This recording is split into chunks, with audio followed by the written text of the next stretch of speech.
statement, you see JP Morgan, New York. Then there's another on the other corner, JP Morgan, San Antonio, Texas. Then JP Morgan, Johannesburg. The Mexican director. So which is which? Now, ladies and gentlemen, we are convinced that we are in the middle of a great con game, treachery and thievery by the agents of the Kenyan state working in cahoots with international actors. We are therefore making demands to prevent a repeat and ensure that the criminals are apprehended and punished. Here are our demands. We demand that the top national treasury officials, namely the Cabinet Secretary, Mr. Henry Rotich, Principal Secretary, Dr. Kamau Thuge, and the Accountant General, Mr. Bernard Ndungu, resign immediately and be arraigned in court for committing the following acts or omissions: undermining the Constitution by refusing to deposit the Eurobond proceeds immediately and in full into the consolidated fund. 2, concocting documents to cover up a massive loss of public funds. 3, deliberately misleading the Public Accounts Committee and taxpayers that the Eurobond proceeds were paid in full with the consolidated fund.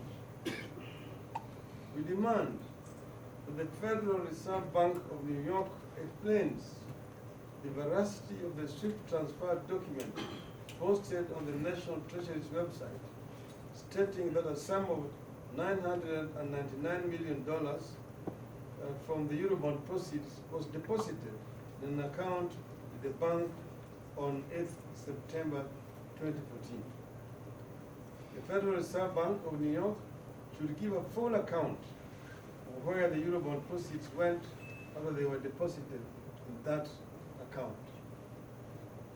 We challenge the Federal Reserve Bank of New York to come out clearly and demonstrate that it was not a party to what is clearly an elaborate money laundering scheme by producing bank statements detailing movements of the Eurobond proceeds deposited in the account between 8th of September 2014 and 30th of June 2015. The JP Morgan Chase Bank, Johannesburg, a branch, must account for the authenticity of the bank statements posted on the National Treasury's website, purporting to show that the Kenyan Eurobond proceeds were deposited with them instead of the parent bank in New York. The bank must explain where it is, whether it is their practice to issue bank statements for clients who are customers of their parent bank in New York.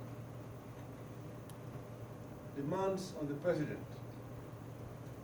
We demand that President Uhuru Kenyatta declares the Eurobond matter a national disaster.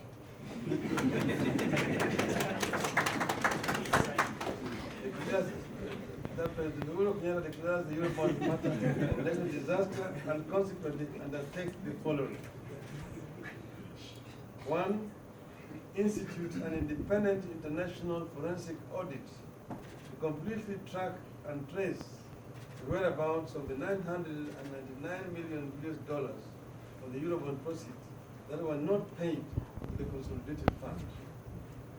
2, institute an audit of the expenditure allegedly funded by the Eurobond proceeds. 3, implement immediately the Treasury single account to remove the plethora of opaque revenue collection accounts, such as the so-called sovereign bond account, through which corrupt government officials divert revenues into before revenues are paid into the consolidated fund. Indeed, under the IMF's precautionary facility that Kenya signed up to in February 2015, the government committed to set up the Treasury single account. 4, hastened the establishment of the Office of the Management and Budget that the President announced on 24th November to tighten controls and oversight on national government revenues and expenditure. The Eurobond saga has exposed a shocking lack of capacity in accounting and financial management at the National Treasury. President Uhuru Kenyatta must declare this material deficiency in accounting and public financial management a national disaster and shame, and consequently undertake the following. 1. Appoint persons with deep knowledge and experience of accounting and financial management to the highest levels of national treasury. 2. Restore the independence of the Office of the Auditor General, including over its budgets and staffing, by removing this office from the executive arm of government and transferring it to the National Assembly. Indeed, that is where the practice,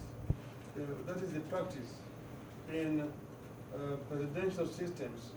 For example, in the U.S., where the General Accounting Office falls under the Congress and is therefore insulated from interference by the executive arm of government.